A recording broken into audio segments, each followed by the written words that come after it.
Hey guys, welcome back to another episode of Own Your Essence podcast, where we get to have deep transformational conversations with some of our favorite people. I am your host, April DeMille. For those of you that are seeking intuitive insight, I provide private psychic medium readings. These sessions are designed to bring clarity and direction across areas like money, career, relationships, family dynamics, spiritual evolution, and emotional well-being. If you are ready for a deeper, more personalized support, I offer private one-on-one coaching for those navigating grief, trauma, and the complexities of toxic relationship recovery. You can schedule a discovery call using the links provided to ensure it's a comfortable fit. You'll find all booking links in the show notes of every episode. And as always, thanks for tuning in. And today we're going to be speaking with Gina Cavalier. She is an author, a mental health advocate, and a wellness program director at Sedona Mago Retreat Center.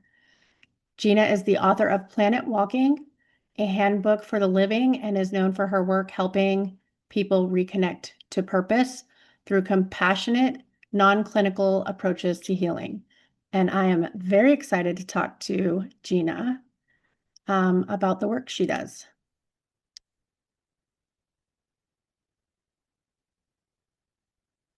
Hey, lady, we're back. So I just read your introduction, but I would love to hear a little bit more about you and kind of the work you're showing up in the world doing right now, and maybe even how you pivot into, the wellness work that you're doing.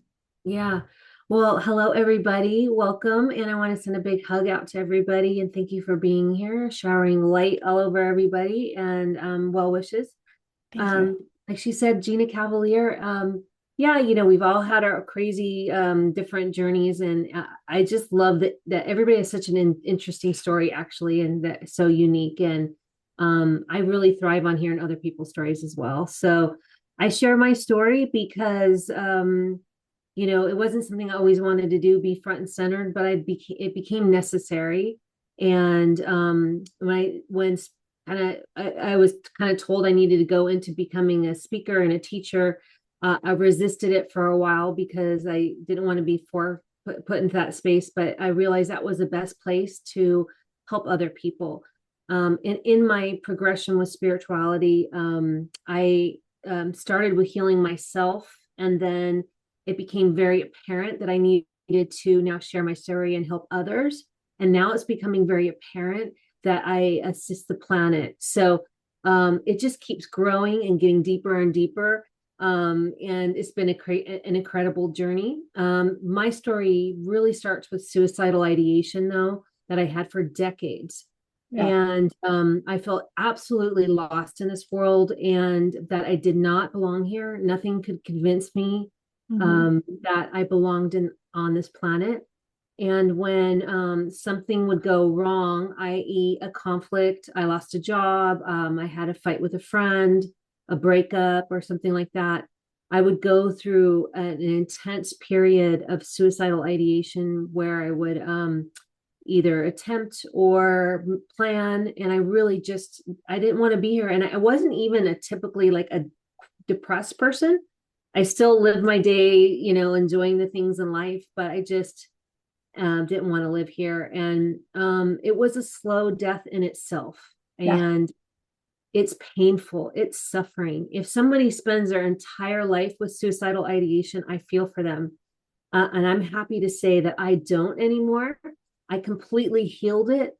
And when I realize, I get all these tinglies when I start to talk about this and like energy move through me. I just wanted to run up to the top of the mountain and tell the whole world, this can be healed. This Hmm. isn't something you have to live with for the rest of your life. It does take accountability, dedication, awareness of finding what works for you, almost like a change of a mindset saying, for me, I was like, I'm a very good producer of things or a project manager. I'm going to manage my way out of this, and Yeah. I'm going to be just as diligent as if I was doing my job that I was getting paid for. Yeah. And I worked very hard at it. And there was a switch that happened when I was like, oh my gosh, I can't even think about that anymore.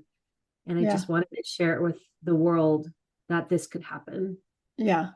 Mm-hmm. I love that because I still deal with suicidal ideation.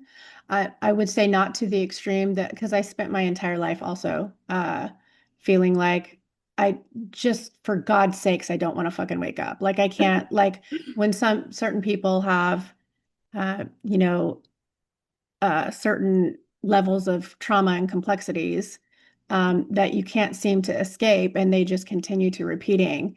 The only thing you know to do is want to escape, right? Like you want to escape the matrix, you want to escape the bullshit. Like nothing shifts, no matter what you do. It's just you're inundated with more bullshit.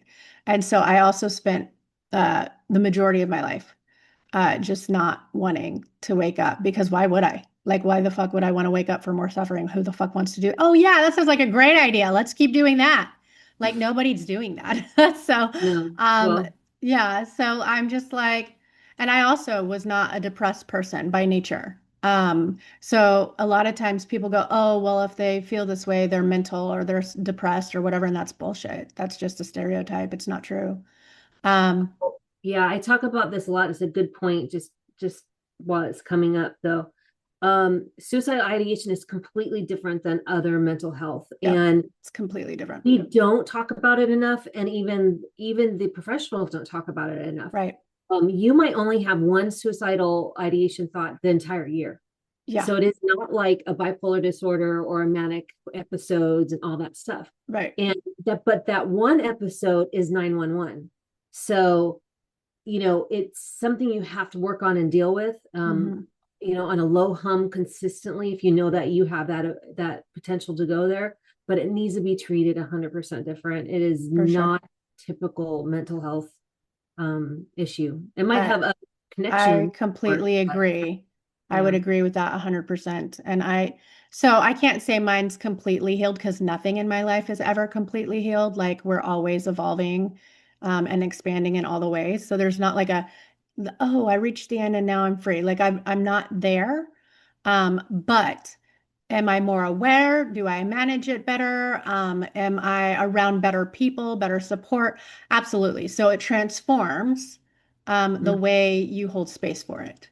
right. And so that's one of those things where and also, my suicidal ideation was actually worsened by the people around me because people would make me feel like shit for feeling that way. Like they would guilt you. If you had toxic people around you, then they would just they couldn't meet you with compassion. Instead, they would shame you for it and make you feel worse. And so I was met with a lot of people like that, which was information, right? Because that meant I needed to change my playgrounds entirely. And until you do that, you keep repeating those cycles. Oh yeah, I've gone through thousands of friends. Yeah, And I hold them differently now. I'm the people I have in my life now, you know, it's just so different. We have just a different relationship, but yeah, exactly the same thing. I was sort of in a rock and roll world. I was married to basically a rock star. And I loved and adored him. I still do this day because I believe when you love somebody, you love them forever. But the environment that created with the drinking and the traveling and all that kind of famous energy, I think it can be wonderful. But in my case, because it was a band and it was punk rock kind of Irish music, it just brought a lot of the low level energy, and I couldn't even like talk about these things, and hmm, so I couldn't be me, right. and I felt like I had like a closet spirituality. Yeah. And it made me even sadder, even feel more like disconnected. And when I would try to bring it up, it'd be like, oh, you're being all woo woo, you're being all hippie, and I was just like, oh, is hippie a bad thing? Yeah, so it's a shaming energy or a judgment energy or a criticism energy, Hmm. and those are the three words that I use when it's like, what do I need to work on, and how do it's those three things mutually, how we look at other people and how we let that energy affect us is shame, judgment, and criticism. Those are the three low level vibrations that take an energy, take a person, take a living thing down. Yeah. Nothing can live in that energy, not an animal, not a Yeah. plant, like nothing. Yeah. It's an Mm. instant killer. So when you're working with people that are in suicidal ideation or people that are listening and they're like, I don't know what to do with all this or kind of like where to start, do you have like some words of wisdom? Like how can they, feel more supported and things like that when they're moving through something so heavy? Yeah. Well, first of all, I'm not a medical doctor. I'm only just a person that, healed this in myself. So, also that gives me a little bit of different kind of credibility with people. They understand that I'm not trying to like, interject any type of, specific, protocols on them. So Right. actually and I'm just them in a different state. So Yeah. it helps people in that sense. Yeah. You do have to kind of quickly assess kind of where they are without you have to be sort of a chameleon and just really listen and see where what level are they at this moment. But I almost always start off the same exact way. We actually go into a meditative state, and all of that is in my books. That's my second book, especially as step by step, all the meditations that I use and how I get there to get into this like grounded space. Okay. Because you need tools, period. You need tools and you need to practice them, because when you need them 911, if you haven't been practicing, you're spinning emotionally. It's really hard to go to a tool when you're spinning emotionally, like Totally. grounding or going swimming or going to the gym or whatever. You're like, oh my gosh, I have to go do something right now. So it's getting there. So getting them into the meditative state, and once they start to work the tools, which is grounding and bringing in the earth and the cosmic energy, and they start to realize, and I actually teach them everything. I don't do it for them. And so they have these tools embedded into their psyche, so they can use it at any moment. And we start to run the energy, and they realize that they're all just trillions of cells that have a little bit of energy in each one of them. And if you're telling a trillion cells that you are ugly, no good, unworthy, don't belong here, they're going to start to like, the flicker is going to just start to die. And no wonder you feel terrible. Like, Right. no, who cares the story? You a breakup, somebody did something awful, you lost all your belongings. We all have the stories, right? But Yeah. no, if you're going to tell yourself that, of course, it's almost like the light is going to start dying. So doing whatever it takes to bring in, fluff off all that shame, judgment, criticism, and get to that good energy again.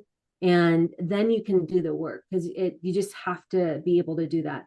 And the second thing I really do is when I get them into a meditative state, if they're kind of in the right position, this is so magical. And what's interesting is the youth gets this immediately. It's the older people I have a hard time with, but with the youth, what I do is I get them into a meditative position, and then I kind of send them a visual of what I'm seeing of what their soul looks like. So the thing that animates their body, the thing that Right. is the spark of light from all light, and the thing that has the gigglies and the smiles, and then just that beautiful childlike energy that opens them up like a flower. So what I do is, because I can kind of see what souls look like, Mhm. I have actually drawn them for people, and I will either send them a visual if they're a visual person, or will tell them what it looks like so they can feel it. And once you kind of see yourself at that level, that you vibrate that incredibly, that Mhm. you hold that type of special energy, and it's like a fingerprint. Every soul is 100% different looking. Right. It's, you sound different. You have a vibration and I start to say, oh, you kind of vibrate this way. You look this way. You have these kind of colors running through you. It starts to become a living, breathing thing that is like this neat part of side of you. And once that connects somebody to their soul, they never want to leave again. They realize like, whoa, that is I'm not going to sniff that out. That's Yeah. like sniffing out a puppy. Like, no, that is just beautiful. And so they build an instant connection to their soul. And then the other stuff is like, yeah, I have to work on that, but damn, I'm not letting that thing expire. It's too beautiful. Yeah. Yeah, that Yeah. makes sense. Yeah. I think it's important too that you're talking about, I think you talked a little bit about the difference between criticism during suicidal ideation and connection. And you said, you had to repress and kind of be in the closet, and that disconnects you from your true essence, hence the reason why you feel like you're dying, because there is grief involved Mhm. in abandoning yourself. And I guess on a deeper level, because I have the psychic medium stuff, I have felt a lot of times the suicidal ideation actually came from knowing that this was my last time here on Earth, Oh, and wow. my You're like soul one of a is thousand. so my it's just my choice, right? Like this is my choice and the end of my journey. And so I'm like, so I think a lot of my ideation or longing for home has been because I also am grieving a sort of type of grief from disconnecting from the planet, if that makes sense. Wow, yeah, that makes a lot of sense. I Yeah, also see that you either are or were an earth angel. So earth angels are they find it they come here, they are picked to come here to do this, but they find everything so hard because they're so compassionate and right. pathetic, and everything that they see, how am I going to fix this big giant problem? And so I actually channeled an earth angel in my book. Her name was Sue Ellen, and every time she comes to this planet, she commits suicide. So Oh, yeah, she was like, Gina, you're telling people my story, and I you don't have to do that. There's another way to deal with the energy, and she was there supporting that. So there is like a channeled message in that from her. But yeah, very cool. 100%. And I'm very similar in that energy. I still struggle. I have to be very careful of the content I consume and what I Yeah, watch. I'm like that too. I stopped watching And TV in 2009. So, yeah, yep, I'm the yeah. same I mean, way. I'll do a tiny little bit, and Spirit, basically told me it's like you don't have to be the person to look at all the files. You don't have Yeah, to be the person to go to the slaughterhouses and try to fix that. yeah.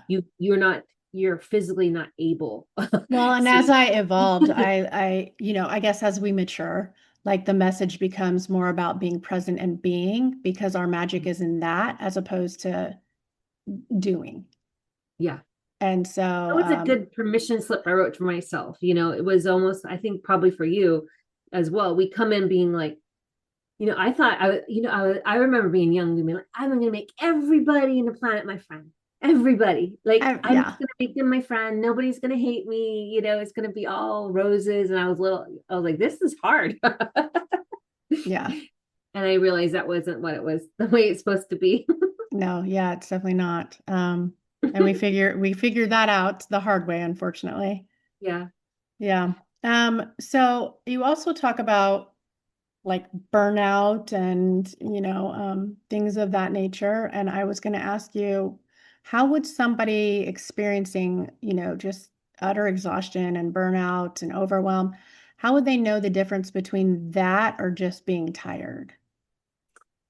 Um, well, that's what the tools are there for, is because, you know, back in the day, we didn't really need these kind of tools as much because they were inherent in us. They've been programmed out of us, taught out of us. Right. Spirituality, grounding, meditating, doing some type of connection to the earth, before you start your day, was practice worldwide, hundreds of years ago. Spirituality or that kind of connection came first. Now it comes last. So we're like rushing to our computers, rushing to our jobs, things like that. So we're out of balance. We're out of nature. Yeah. So you have to pick a modality. You don't have to be religious even. You don't have to, it's not about, I don't connect mine with religion specifically. You can. It's almost like a builder block. Build your old Lego system. Do you like music? What is your modality? Animals, whatever. But you have to first do that. Because once you get that, you can say, oh, do I just need to take a day off and call my boss and say I need a mental health day? You know how hard it is for people to say I need a mental health day? It's unbelievable to me. Yeah. And you really have to. And you have to be well enough, you have to be like strong enough to say, hey, I need that.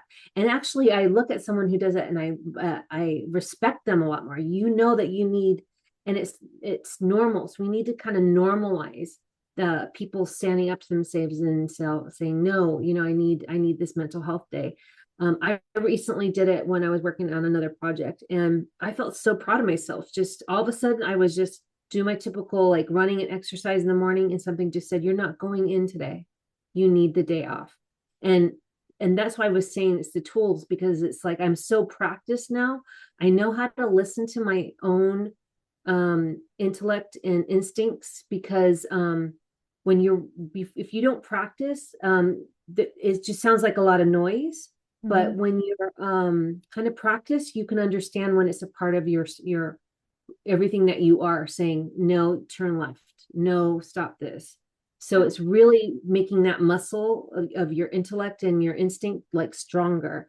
But you have to do at least 30 minutes a day or whatever of conscious awareness to just yourself, even if it's in a car. Like because I was always a overachiever, so I was like, how am I going to find 30 minutes? Like, so I actually started sometimes just on my way to work. Well, I can't do anything else. I'm stuck in the car. You know, I was living in LA at the time. So I used that 40 minutes to run my energy, ground, listen to spiritual music, or like, so you can find time, even if you have a bunch of kids and a lot of things going on.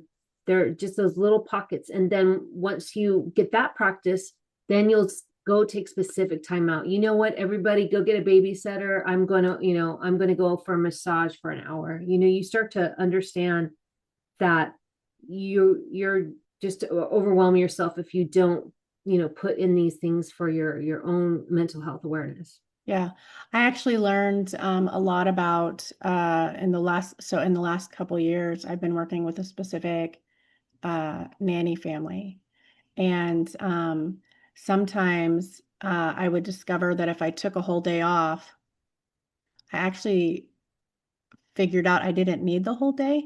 I was like, oh, I didn't actually need the whole day. So I got to a place, and me and this family have a wonderful relationship, and we are all very supportive of each other. And so I got to a place where I was like, oh, I don't need a whole day, but I can go in 2 hours later. And that seemed to be the magic spot some of those days. Sometimes I did need a whole day, or whatever, but also I could just honor the fact that, oh, I just need to go in like an hour later today. And that's just that small window was all I needed to do the reset, just to have the time Yeah. to, you know, get my head collected and get my stuff together so I could look at the day differently. Because if you don't do those little things, you're just going to have a big crash, and the big crash For is, real. ooh, Yeah. it'll take you down. We don't need any more tower moments. Thank you very much. No, yeah. Yeah. No, those aren't my favorite. So that's really great advice, but can you give me some examples of really shitty advice for people that, you know, stuff that people hear that's normalized, but actually makes this thing worse, everything worse? Oh my gosh, shitty advice. Yeah, I want to hear like, Never been asked that. yeah, like you've got great advice, but like, what are the examples that people like they're hearing it. It's normalized in their, in their worlds, in their society, in the collective, right? And Mhm. this shit you need to stop listening to. Like, let's hear that. Well, I've been noticing there's a lot of programming going on with especially spiritual talk, and people on the internet, like get a lot of podcasts and things like that, Hmm. that kind of do the backdoor shaming or something like that. And Yep. they bring you in, and I almost got caught into one of it too, where they bring you in, showing that it's like your best friend, and then, well, but you got to take this class, and you got to buy this book, and you got to buy, and now you have to do this next class, and then you should mortgage your home so And you if you can don't, you're going to go stay to sick. the so you can go to this retreat, this around the world, is $5,000.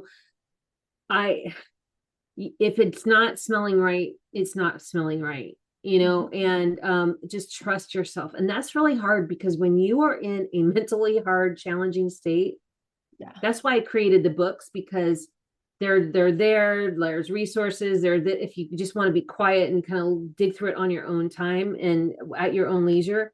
But that's absolutely, I don't know if that's good advice, but really just listen who you're listening to. And Definitely it's consider really, the source. really hard, because this one last group that I was getting kind of involved in, they seemed like they were like love bombing overly sweet. And so I was always like, this is really weird. They're like so nice, Yeah. like to the point where there's something feels a little weird. But Mhm. then when I try to go do something, it's like, oh yeah, we want you to do that. You should take that class. It's $1,000. I was like, no, I'm not doing that. Like, so I don't know. And then after kind of layers, then I was like, okay, that's not the right situation for me. Yeah. But Yeah. it was weird Sometimes because it takes a minute to figure it out. Like sometimes like you have to be in it for a minute to like navigate where the red flags are showing up, right? And you need a few of them to figure it out sometimes. yeah, and they start pulling at your pocket, things. If you're going to go to a nice retreat, with friends and it's $1,500, you enjoy yourself somewhere beautiful, that's no big deal. But once it starts asking to like be repetitive and go to everything and be a When it's part an of everything, expectation. yeah, Yeah. to me it's like, I don't know. Yeah.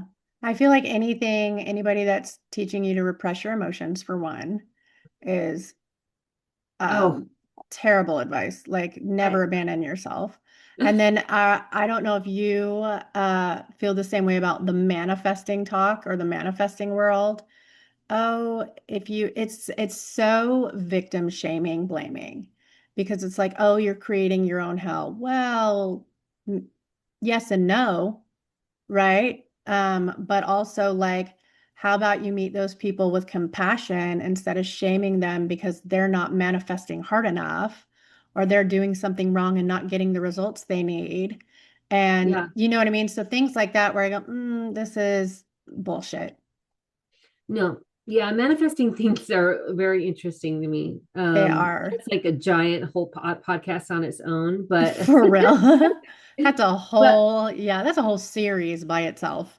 I'll just add this little tidbit because I usually, things happen to me before when I'm doing podcasts, so I can share them. But I lost I sold my home and I was so depressed.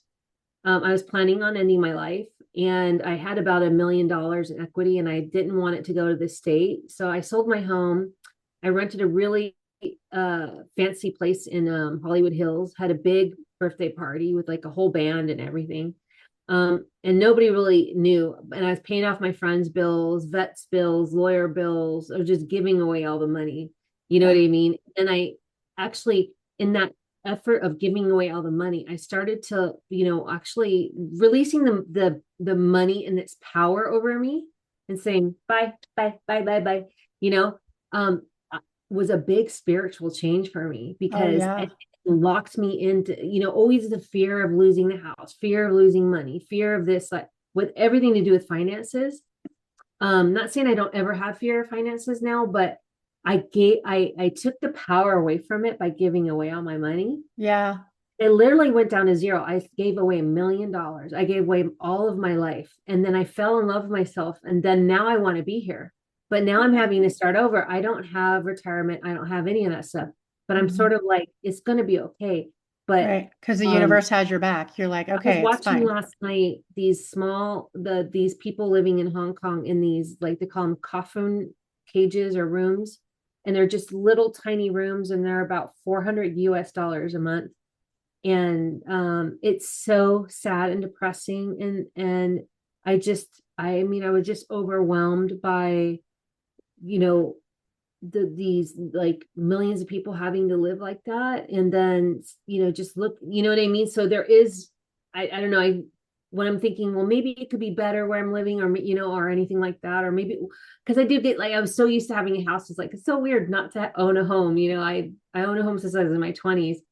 But I'm like, there is a freedom to it that I Yeah. spiritually Yeah, I Yeah. do. And then I also last night was looking at all these people. They were saying they were interviewing us and we're just waiting to die. We're just waiting to die. And it was so sad to me. So I just like, so being, I don't know anybody that lives like that, or that I visually see in my eyesight. So I was like, wow, you could really always be worse. Yeah.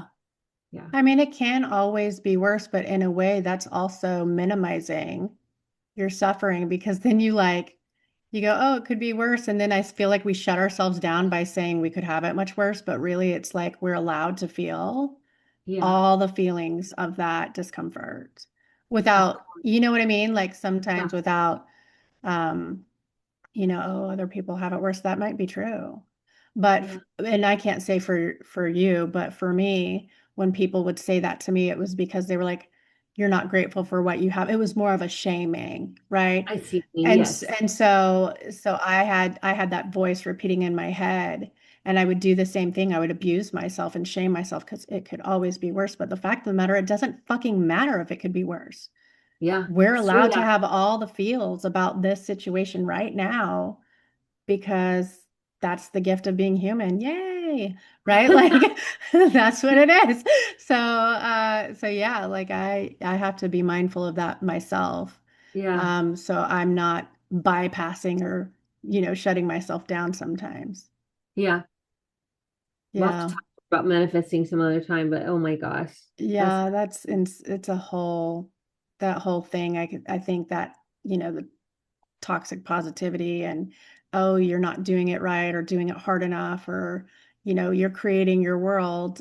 Mm, yeah, I mean, I would agree with that to some extent, but listen, I didn't create my daughter dying, so give me the fucking yeah. give me the tips on that, right? Like I didn't create that. That's bullshit. No.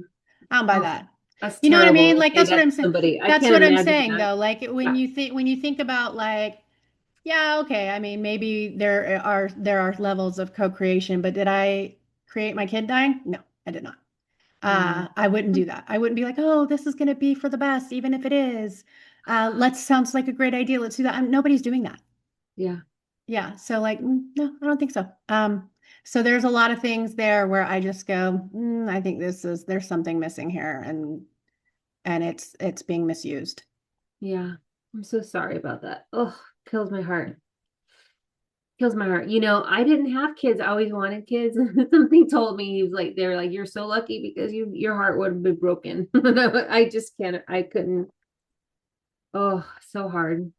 Yeah, I mean, there are definitely moments in parenting and with any other relationship too, where your heart gets broken, right? Like that's part of our life keeps lifing and evolution, right? Yeah, But also sure. there's so much magic in those journeys as well. So it's yeah, I mean, unfortunately, Yeah, that's why I love the soul visual. Going back to that because it does even for everything, I just or it's either the soul visual or looking at the consciousness of something. So I've been running in the morning and I do my practice and stuff, and I'm starting to try to actually visualize the consciousness of the energy around me, whether it's trees or the yeah, sky, birds, and not just looking at them, but looking at the deeper, the reality behind the physical, you know, because um,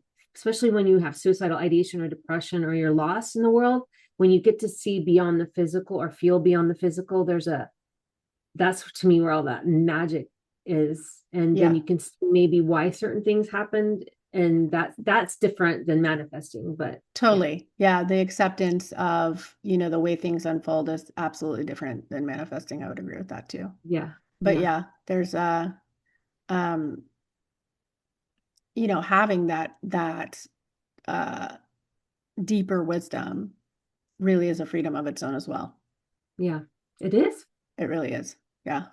But also just something's telling me just to remind people like the connection to the finances is a lot of people are struggling with that worldwide, Yeah. just it owns them, money, idea, the energy of money, the creation of it, where you put it, like who has what, the Yeah. fear of losing it. I mean, if you were to see a lot of people and just say, hey, we're just going to, maybe people who are abundant, and just say, you're going to lose all your money today, they're going to go to suicidal ideation. You know what I mean? Probably. Right, because their instant knee-jerk reaction is awesome. How am I going to feed myself? How am I going to keep a Yeah. roof over my head? All your basic human needs have just been stripped in an instant. Everybody would feel that way. It's Yeah. terrifying. Yeah. And I had to, start out a bunch of new crappy jobs. I mean, things that I would never think I would ever do. I used to be an executive as well, and having to go back and restarting. And then I realized it wasn't that bad. I learned something out of it. And then the things that were more aligned for me came in, but I just had periods of time where, I had to go, I worked at the Hilton and stuff like that. I did things that, in my mid 50s, where I was like, oh, this is interesting. This is a job I probably would have done when I was 19. But I took my own shame out of it and I laughed my way through it. And I was like, yeah, I know I need something better, but I'm going to meet someone here. I'm going to There's learn. always something. It's Yeah. going to, but I've realized also how strong I was through that type of stuff too. Yeah. Yeah. Yeah. Yeah. I would agree with that. Yeah.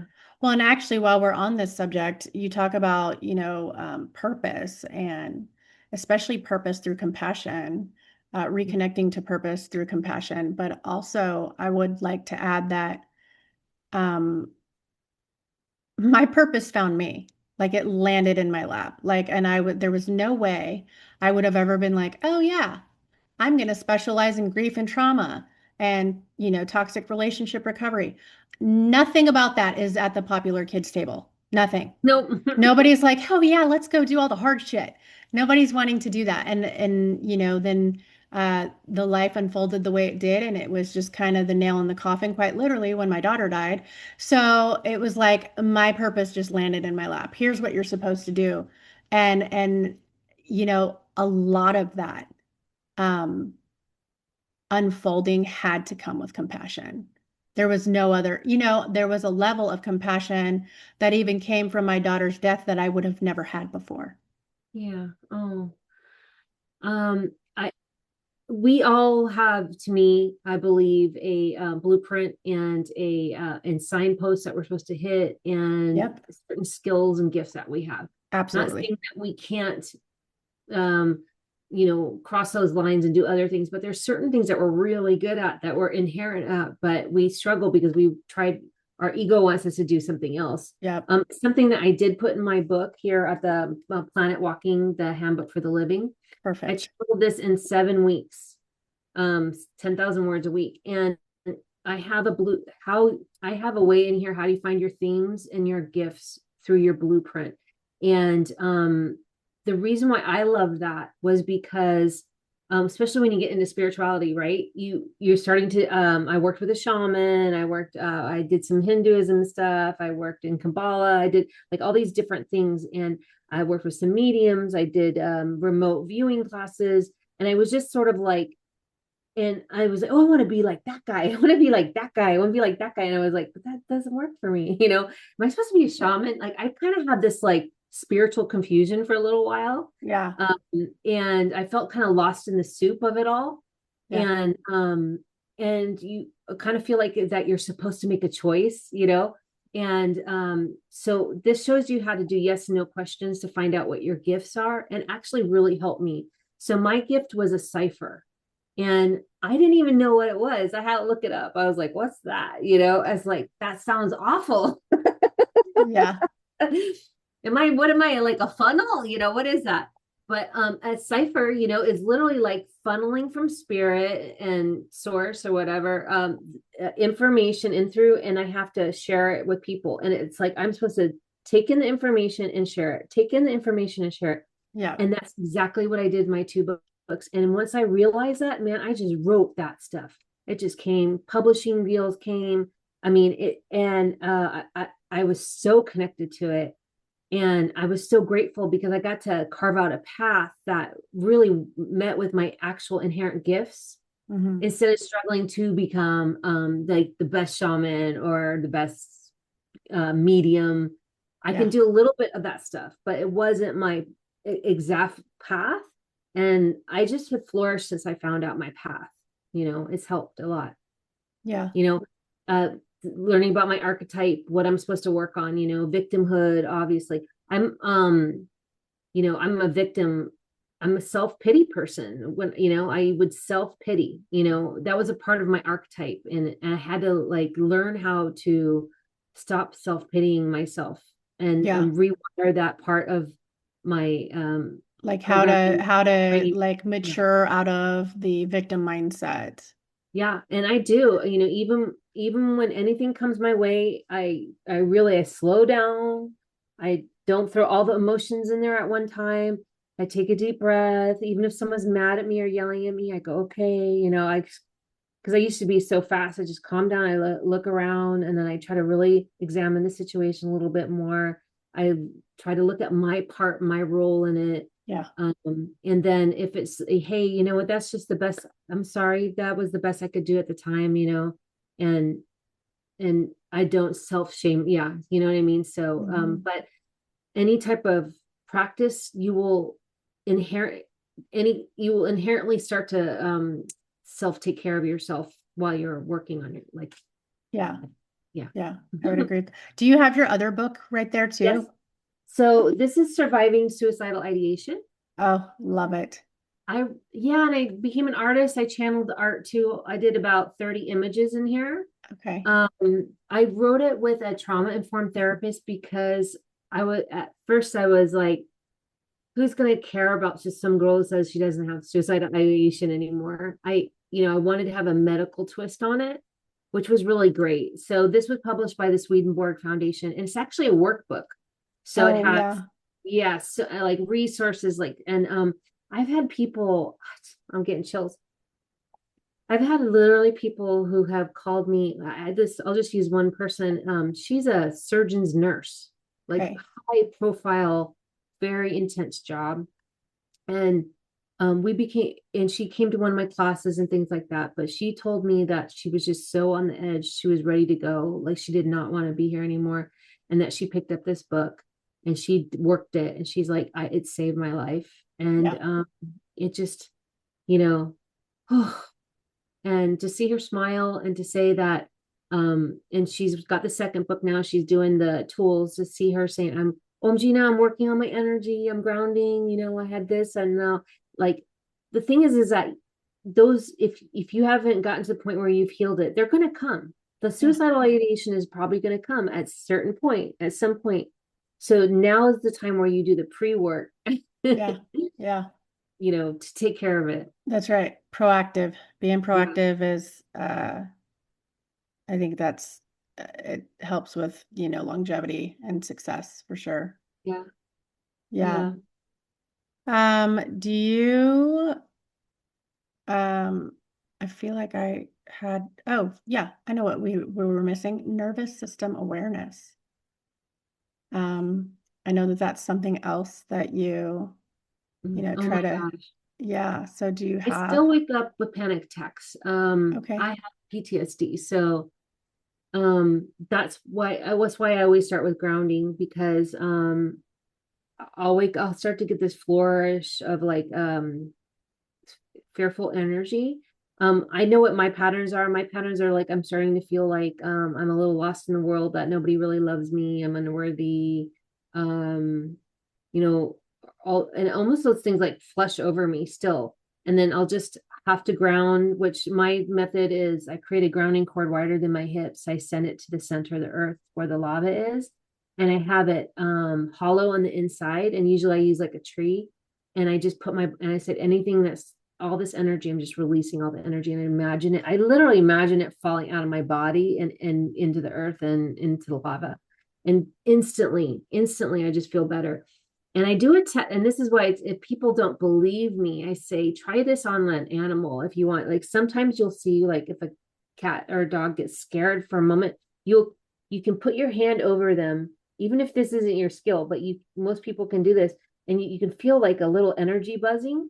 Mhm. And then just imagine doing just what I told you, like grounding them, like imagine a grounding cord and centering them all with this intention. and you literally could put your hand over there and you just feel that go away and get Yeah. calm. Yeah. So sometimes it's why I say that is like, sometimes it's hard to feel it in yourself. You might need to do, like, you have to do A/B testing, I call it. Yeah. I literally is like, hey, that didn't work for me. Like some certain techniques people give me. Yeah. So, and if you find something that works for you, write it down. Just Well, and I write it. feel like it's worth mentioning too that sometimes our gifts don't work for us. They work for other people, hence the reason why we're supposed to share them.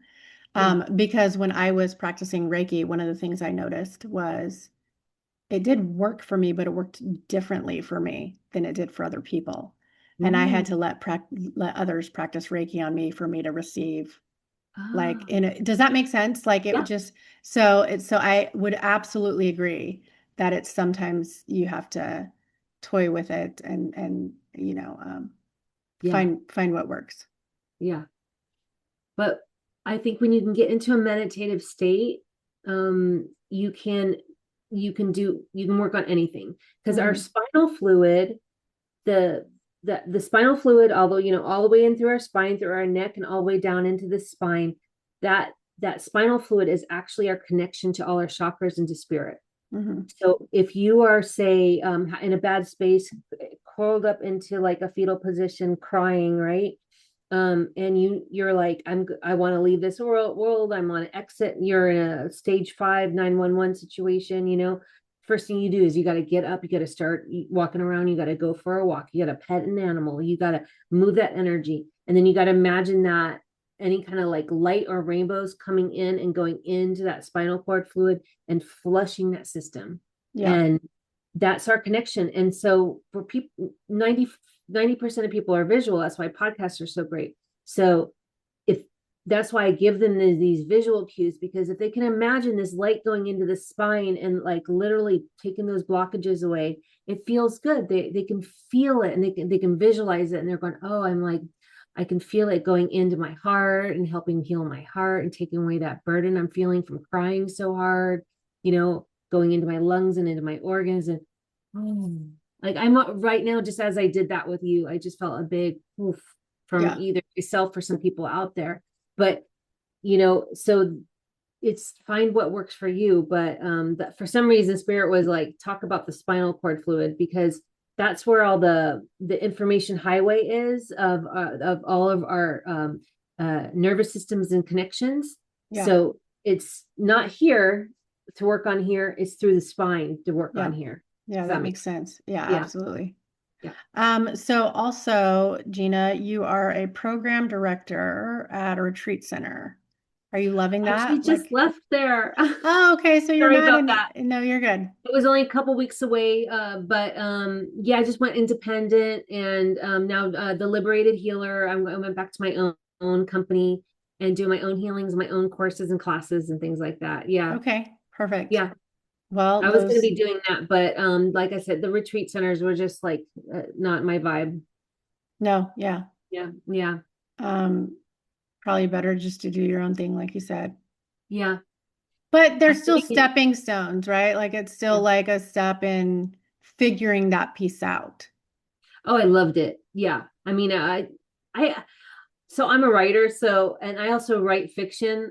I have like a Harry Potter-ish like whole book series that I'm writing. I already got the first book done and stuff like that.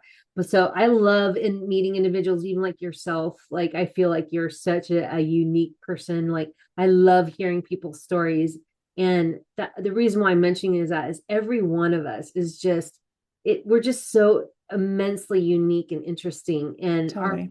background, our likes and desires, our passions, what happened to us, like those make us interesting people. Those, you know, you're a book in yourself, and it's wonderful.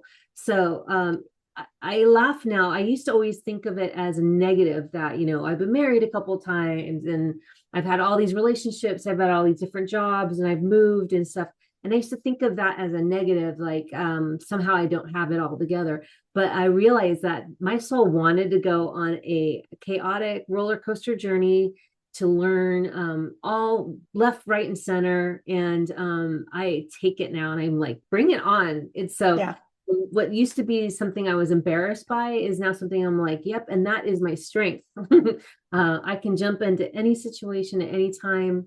And I've built a callus to that. I'm strong, but I just love everybody's story. And so whatever people are plaguing themselves right now is what I'm trying to get to, is that that's your story is so interesting and needed in this world and unique. And yeah, some of it was sucky, but it's like you're way stronger than you could ever imagine. Yeah. Well, and I Yeah. like that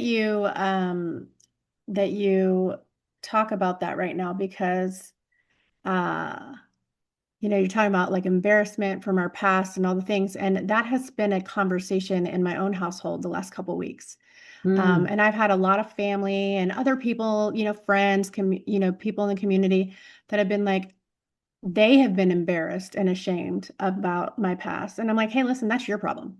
That's not, Yeah. I'm not embarrassed about those things because because of the evolution and I embrace all those pieces of me. So if you're embarrassed, that's your fucking problem. And also that means that you don't appreciate me. And I can Mhm. fix that problem real quick, right? Yeah. Like I'm really great about boundaries and knowing where to invest my energy. And if you have a problem with me or anything I've ever done, then we're not going to vibe. Like that's period.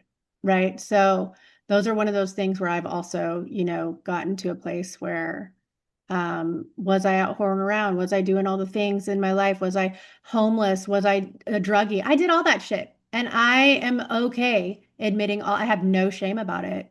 Yeah. Because again, those were all building blocks to the type of wisdom and evolution that I embody, which most Mhm. people can't even reach. So you want to be embarrassed about my past, like have fun with that. Like Yeah. that's a projection of your own. It has nothing to do with me. And that's why I talked about the suicidal ideation, because a lot of it is very scary.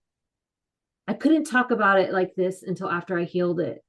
Yeah. Um, I just couldn't have, I didn't even tell my therapist. And I'm really good friends with my therapist now, like still like talk to him, but he was like, you never told me. I was like, no, this is the problem. Nobody wants to tell anybody. And that's why I do these shows, is because when I've had so many people say, thank you, you gave me the strength. The same, going back to that one lady, she goes, you gave me the strength to tell my therapist. Yeah. Yeah. um and realizing that therapist really wants to help me, but I was so scared, now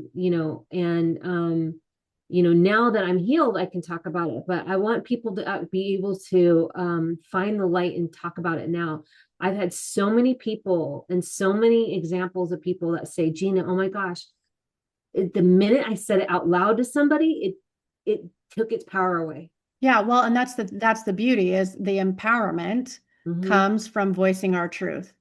And all Yeah. of our story, every bit of it, right, wrong, or indifferent, it doesn't matter. All of it's right, Yeah. that is the truth.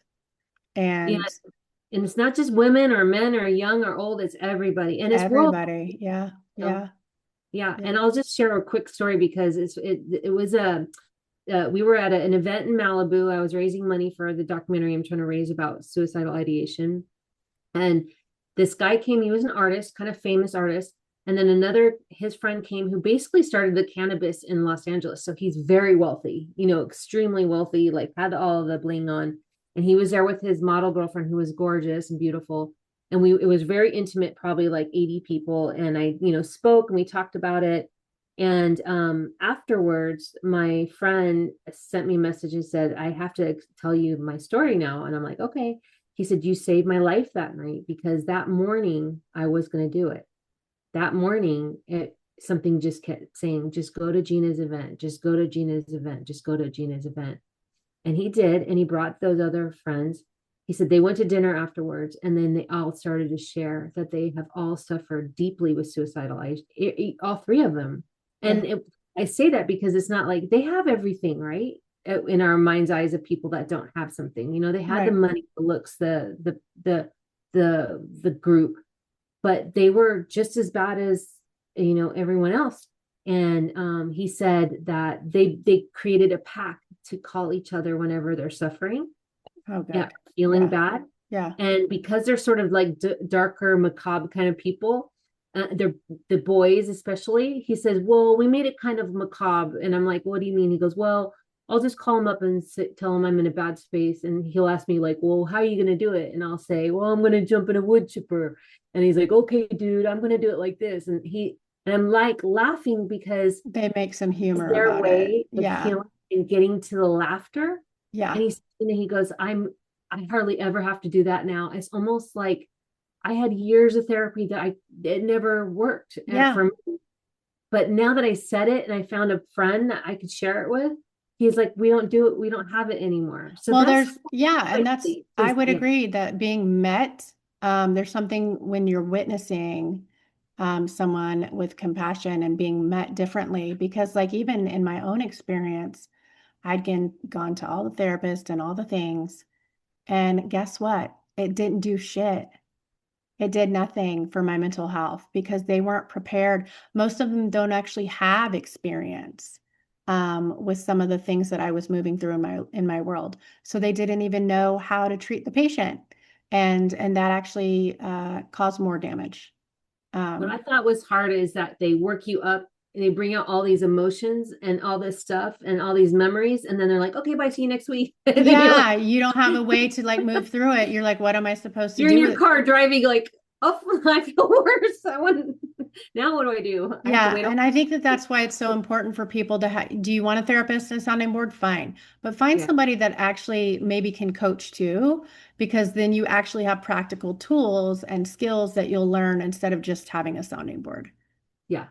My therapist was so good because I was dealing with a rape at work that nobody believed me, and so I really didn't believe myself either anymore, and it had alcohol involved and all kinds of stuff, so I really felt like it was my fault and that I brought it on myself. And I was an executive at the time, and it was all like everybody around the coffee, everybody was talking about it internally, and people were talking behind my back, and uh, I was in fear from everything in my life. And he was a one though. So that was for me the good experience though. That was like absolutely not like you were raped. Like here's what happened. Like he helped me like with that part of it. Yeah, because So you'd gotten to a point where you gaslighting your own self and doubting your own reality. that's how the therapist kind of helped me. Like he brought me in for that. But that's why I think you need to have all the other tools too for yourself, Yeah. because and they only have so much little time. It's like, Hmm. what are you going to do when you fall off in the middle of the night at 3 o'clock in the morning and want to go? Yeah.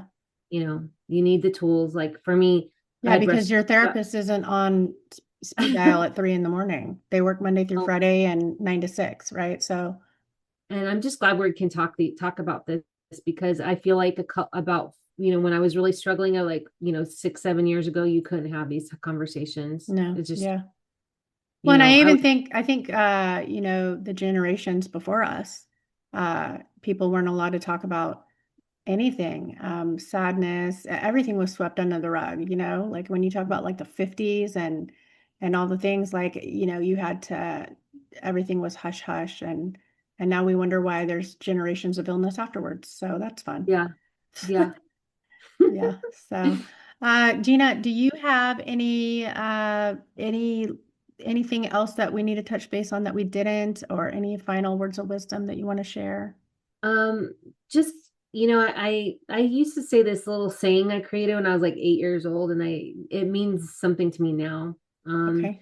you are the joy that nothing else is, and your soul is the most valuable thing you own. So take care of it, and that I truly believe that, and that's why I'm going back to that vision in this soul. If you are in having a hard point, just close your eyes and then just ask yourself, to show you an image or a picture or a feeling of that thing that vibrates in you, that's full of love, and see if you can see it and feel it. And once you build that connection with it, anything that comes my way, I kind of get that vision of that soul, and I'm saying, sorry, this thing's more important. Like, Yeah. um, so reminder to keep that. And as we move through things in this world, but we all really do belong here. That's suicidal path is very rare in a soul contract. So if you can hang in there and get through the hard stuff, I promise you, even if you feel like you're at the edge of the cliff, you're gonna sprout wings and you're gonna fly down gently, and you're gonna look back and say, wow, I am freaking strong, and I did that. And you might have to do it again, but each time you get better and stronger. And so just a little bit of words of if you're have to get through something right now. Thank you. Thank you. Thank you. And also, the easiest way for people to find you. What's the best way for them to reach out? I guess Instagram, Gina_Cavalier. I'm also the liberatedhealer.com, Okay. GinaCavalier.com. And I always get back to everybody, no matter what it is. Okay. And I have Perfect. courses and I have healings, I have one-on-one healings, I have all kinds of things. Yeah. Okay. Books. So these are the 2 books: Amazon, local bookstores, Surviving Suicidal, Ideation, Planet Walking, A Handbook for the Living. And this was mocked off of the Tim Burton Handbook for the Recently Deceased. Because when I was a kid, I was like, where's a handbook for the living people? Yeah. No, So that's that's why I named perfect. it. And that's creative. Yeah. Okay. Well, Gina, thank you so much for being with us today. Thank you. If you guys, if this discussion resonated with you on a soul level, please look for Gina's links in the show notes. And if you're looking to work with me privately, you can also find my booking links in the show notes. But Gina, thanks again for being here with us today. And I'm going to just go ahead and say goodbye here. Bye, you guys. See you next Thanks, April. time. Bye, everybody.